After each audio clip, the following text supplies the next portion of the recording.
Applied Kinesiology, Session 7. Moving right along.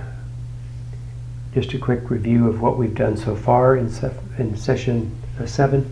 On these slides, we covered acupuncture 5%er, Shannon co-cycle, knee dysfunction, athletic dysfunction, aerobic, anaerobic testing, sympathetic, parasympathetic, and essential fatty acids, EFAs, and their role in inflammatory pathways.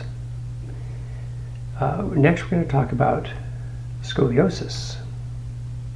Scoliosis, of course, has two main types: functional scoliosis, which isn't a true scoliosis, and then structural scoliosis, which is actually where the bones have morphed and changed and adapted to a torsion and a lateral curve.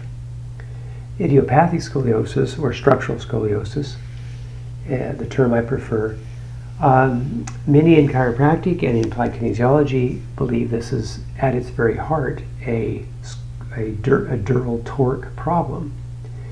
And we always want to think about the psoas primarily when we see dural torque, because the psoas has a huge role to play in developing scoliosis. Now, this image here is an X-ray of a scoliotic spine that's been surgically corrected and fused. Of course, our goal is always, if ever possible, is to get these conditions to either reverse or stabilize so that this isn't necessary. So the muscles you want to look at first, of course, are the psoas and the sacrospinalis. I would also say look at the QL, the quadratus lumborum, look at the diaphragm, and of course look at the pelvis and the feet. The concavity of the lumbar spine curve is always on the side of the weak psoas. It's pretty consistent. So it's interesting when you treat a patient with scoliosis is measure their height before and after treatment. As Dr. George Goodhart always said, measure, measure, measure. This is very helpful for the physician as well as the patient to see, actual changes.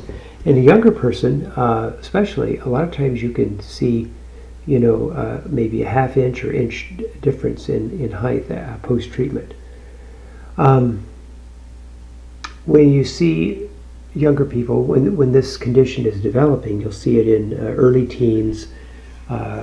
Really, adolescence is where you'll start to see this show up. And unfortunately, a lot of times we won't see these people early enough. They end up going through spinal screenings at their schools or by their pediatricians.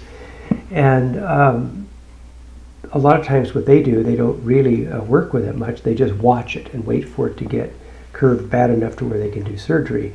They also will refer them to physical therapy, and unfortunately there's a lot of physical therapists now that are pretty good with working with scoliosis. You also want to think, number one, anything that affects the muscles that affect dural torque. So you're thinking hormones, you're thinking kidney, you're thinking adrenal, so you're going to think emotions. And ultimately you're going to think diet. But also there are genetic components. You will see idiopathic scoliosis in families. So they have a genetic predisposition, and that's pretty tough to work around too. So anyway, these are some of the considerations. So with AK, our AK approach is going to be to fix what we find. Check dural torque, correct whatever is contributing to the dural torque: feet, gait, psoas, diaphragm. Look at switching. K27 switching, a good place to always screen, especially with young people. hyoid, which we talked about in session 6. Hyoids often associated with switching, often associated with food sensitivities. Right-left brain testing. I don't do a lot of that, but that also ties in with switching very well. Of course, always check pulse points. Upper gate, lower gate, plus Prite, which we talked about, I don't know, a number of sessions ago. Prite has to do with the different body modules and how they talk to one another. Spondylogenetic reflex. This is, we covered that in session 6. Just another way to find hidden subluxations. And then, of course, fixations, and especially the limbic fixation. Categories: 3, 2, 1, feet, TMJ, which is often a result of dural torque. And then, of course, eyes in distortion and body in distortion. And I would add also ocular lock. Ocular lock is our screen for upper cervical issues. Will often clear EID and BID. Many of these techniques are really aimed at the same thing, only from different directions. So we always want to try to determine if we have an ascending chain problem or a descending chain problem. And a descending chain problem could be something like upper cervical, brainstem issues, cranial issues. An ascending problem would be feet, foot subluxations, excessive pronation, knee, hip, and pelvic distortion. And then we've got the 5 factors to consider. So that's basically our approach to AK.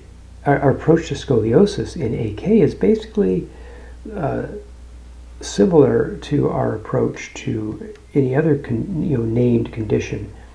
It's to unswitch the patient, clear dural torque, clear subluxations and fixations, look at the diet, rule out things that are triggering the immune system excessively, and then something we'll get to a little later in session 7 is emotions.